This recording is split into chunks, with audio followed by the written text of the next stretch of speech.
जय हिंद फ्रेंड्स। आज की इस वीडियो में हम लोग क्लास 12 की जो फ्लेमिंगो बुक है उसका चैप्टर नंबर 2 है, जिसका हिंदी में नाम दिया गया है द टाइगर किंग यानी कि बाघ राजा। उसका लॉन्ग क्वेश्चन देखने वाले हैं। कभी कभी एग्जाम में ये आ जाता है 8 से 10 नंबर के अंदर।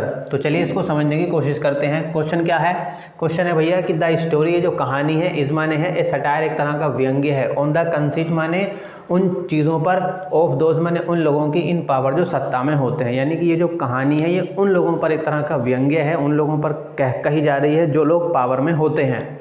हाउ डज माने किस प्रकार से, द ऑथर माने जो इस कहानी का लेखक है, एम्प्लॉय माने वो रचना करता है या बताता है, द लिटरेरी डिवाइस यानी कि किस तरह से रचना करता है, लिटरेरी डिवाइस मतलब साहित्य लिखने का, ऑफ ड्रामेटिक आयरनी यानी कि नाटकीय व्यंग्योक्ति का, इन द स्टोरी माने इस कहानी में। नाटकीय व्यंग्योक्ति का मतलब क्या होता है, यानी कि ड्रामेटिक आयरनी का मतलब क्या होता है? देखिए, कोई बात मैं कहना चाहता हूं तो उसके कई सारे रास्ते हैं। जैसे कि मैं उसको लिख कर आपको बता सकता हूं या मैं आपको डायरेक्ट बता सकता हूं, और एक तरीका होता है नाटक के ज़रिए, फिल्म के ज़रिए जब हम किसी चीज़ को दिखाने की कोशिश करते हैं तो वो भी एक तरीका होता है, क्योंकि उसमें विजुअल यानी कि हम देख भी सकते हैं और लिसनिंग हमारी उसमें सुनने का काम भी हो जाता है।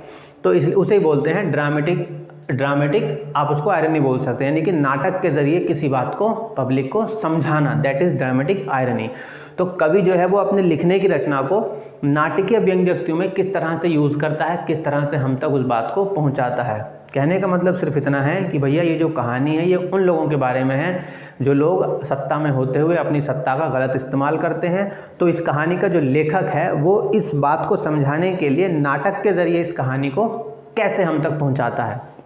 फिलहाल क्वेश्चन कुछ भी है, आंसर आपको यही लिखना है। तो इंट्रोडक्शन में हमने क्या लिखा है कि ड्रामेटिक आयरनी यानी कि नाटकीय व्यंग्योक्ति इस माने होती है ए सिचुएशन, एक स्थिति होती है, इन ए प्ले माने एक नाटक में, वैन माने जब, एक कैरेक्टर्स वर्ड्स जब एक बोलने वाले के जो शब्द हैं, कैरी माने वो लेके आते हैं, एन एक्स्ट्रा मीनिंग यानी कि एक अतिरिक्त उसका मतलब लेके आते हैं, टू द ऑडियंस माने सुनने वालों को, देखने वालों के लिए, बिकॉज क्योंकि, दे नो माने दे कौन, जो ऑडियंस में लोग बैठे हुए हैं, दे नो माने वे जानते हैं, मोर माने ज़्यादा, देन माने तुलना में, किसकी तुलना में ज़्यादा जानते हैं, द कैरेक्टर। जैसे मान लीजिए मैं कबीर का रोल प्ले कर रहा हूँ, मैं कबीर के डायलॉग बोल रहा हूँ। आप कबीर को तो आपने देखा नहीं है, मगर आप किसको सुन रहे हैं? बेसिकली कबीर को। मुझे नहीं सुनने के लिए आए हैं, तो मेरे जो शब्द हैं वो आपके लिए ज़्यादा मायने रखेंगे, यानी कि मेरे शब्द आपके लिए ज़्यादा कीमत के होंगे, मैं आपके लिए कोई कीमत का नहीं होऊंगा, क्योंकि मैं तो सिर्फ एक रोल प्ले कर रहा हूँ, मैं सिर्फ डायलॉग बोल रहा होता हूँ। तो वही हमने लिखा है। क्या लिखा है कि ड्रामेटिक यानी कि ड्रामेटिक आयरनी मतलब कि नाटकीय व्यंग्योक्ति एक सिचुएशन होती है एक प्ले के अंदर, जब कोई कैरेक्टर्स के जो शब्द होते हैं वे ज़्यादा मतलब लेकर आते हैं या ज़्यादा चीज़ें बता पाते हैं पब्लिक को, क्योंकि पब्लिक जानती है एक कैरेक्टर से ज़्यादा। किस बारे में? स्पेशली खास तौर पर अबाउट बारे में, व्हाट माने जो कुछ भी, इज गोइंग माने हो रहा होता है, टू हैपन माने घटित यानी कि जो कुछ भी घटित होने वाला होता है इसके बारे में पब्लिक को पहले से ही पता होता है।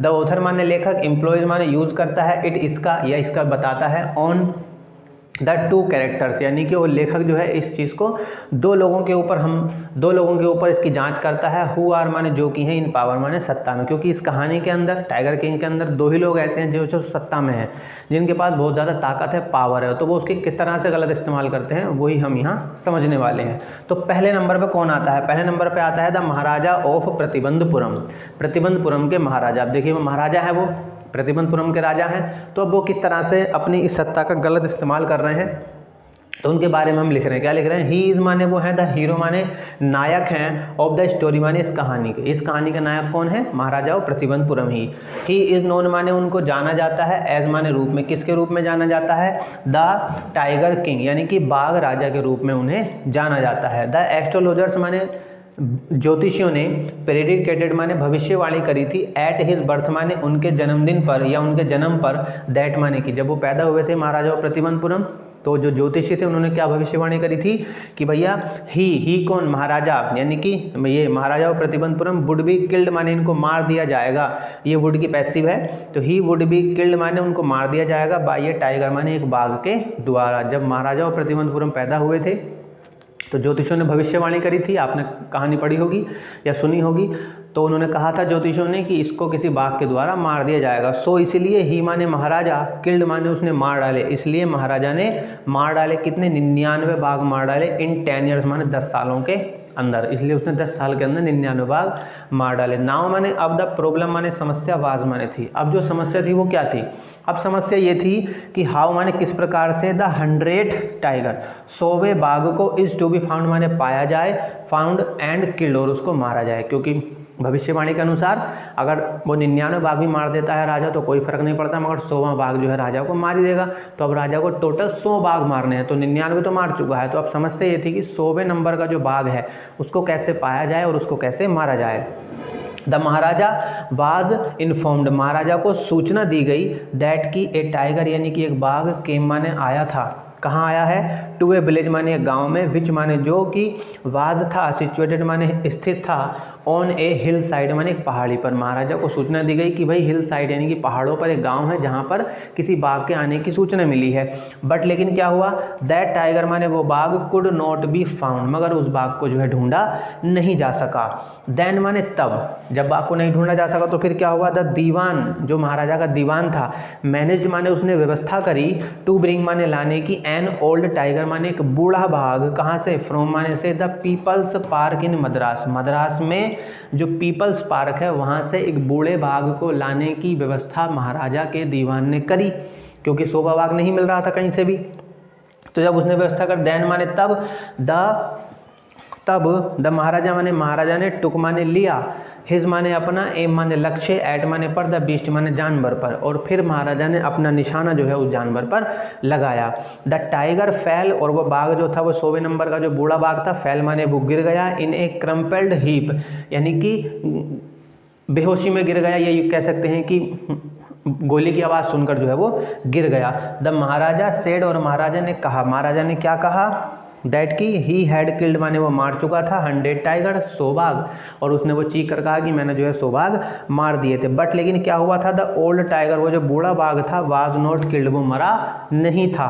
इट वाज किल्ड माने इसको मारा गया था, आफ्टरवर्ड्स माने बाद में, बाय द हंटर्स माने शिकारियों के द्वारा। 100वां बाघ मरा नहीं था, बल्कि वो गोली की आवाज़ से, उसके पास से जब गोली गुजरी तो उसकी साउंड से वो बेहोश होकर गिर गया था।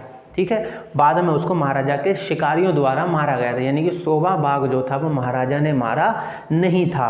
अभी इसके आगे और है, अभी मैं इसको मिटा के उसको लिख देता हूँ, आप इसका स्क्रीनशॉट ले लीजिए और फिर मैं उसे लिख के उसका अर्थ समझा दूंगा इसके आगे का। इसका स्क्रीनशॉट ले लीजिए।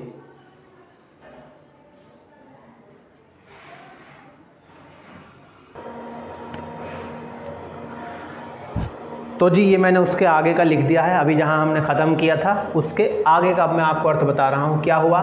द महाराजा ने बोट माने खरीदा, ए वुडन टाइगर माने एक लकड़ी का बाघ, एज माने रूप में, किस रूप के लिए? द गिफ्ट माने एक उपहार के तौर पर, फॉर हिज सन्स अपने बेटे के 3rd बर्थडे, तीसरे जन्मदिन पर। तो भैया महाराजा ने एक लकड़ी का बाघ खरीदा अपने बेटे के 3रे जन्मदिन पर गिफ्ट के तौर पर। फिर क्या हुआ?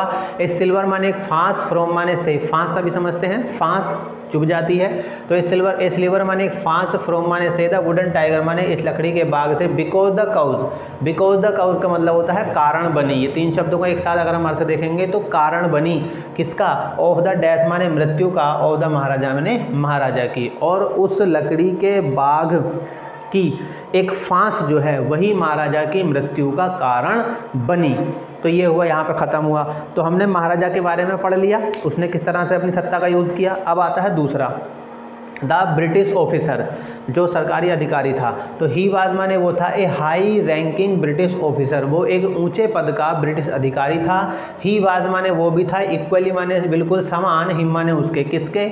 महाराजा के, यानी कि वो भी महाराजा के बिल्कुल समान ही था, बिल्कुल दोनों एक जैसे ही थे। क्योंकि भैया ही वाज माने वो भी था, इंटरेस्टेड माने उसका रुचि थी, इन फोटोग्राफ माने पिक्चर लेने में, विद डेड टाइगर माने मरे हुए बाघ के साथ में। उधर महाराजा जो है वो बाघ मारने के लिए लालायित है, बाघों को लगातार अपने अहंकार के वशीभूत होकर मारे जा रहा है। और दूसरा ये हाई रैंकिंग ऑफिसर है, ब्रिटिश ऑफिसर, जिसको मरे हुए बाघ के साथ सेल्फी लेने का शौक है, ताकि उनका शिकार करे, उसके साथ जो है सेल्फी ले भैया।